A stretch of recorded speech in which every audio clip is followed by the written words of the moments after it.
Much like a central AC, this system resembles a lot of its characteristics in that it is ducted and it does create a lot of airflow. The way in which it's different, however, is it does in fact take air in this way, cool it down, and pump it out the other side. But the way in which it's different is the size. So this is much thinner. It's about 10 to 12 inches depending on the model, which is about a third of the size of a central AC, and I like to call it the pancake unit. So we can put these up into small areas, hard to get to, hard to fit areas. If you have a low attic space, those applications are really good.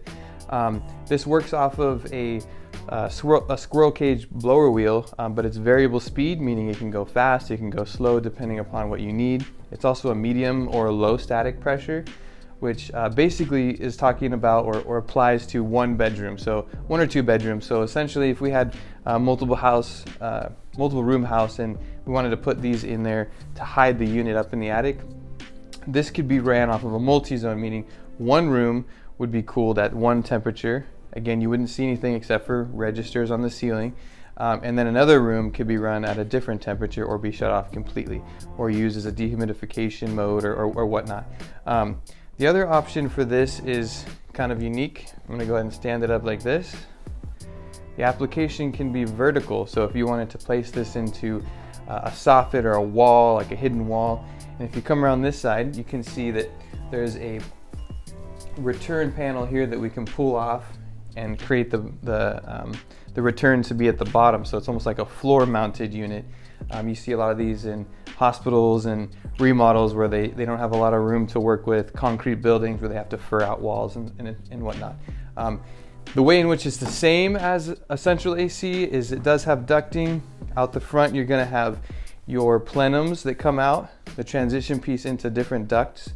You can do one duct, you can do up to 3 to 4 ducts depending on what you're trying to cool.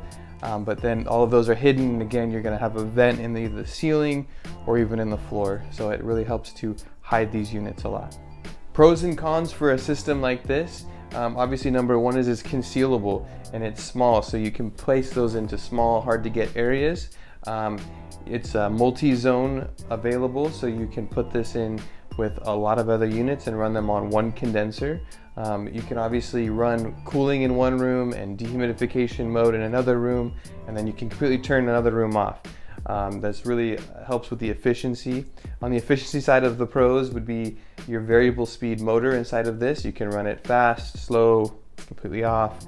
You can put it on the auto setting. In addition to that, the ducts are all very short runs because they're for one room. So that means you're not cooling down a bunch of hot ducts. You're just going from one short area right back into that room with cooling.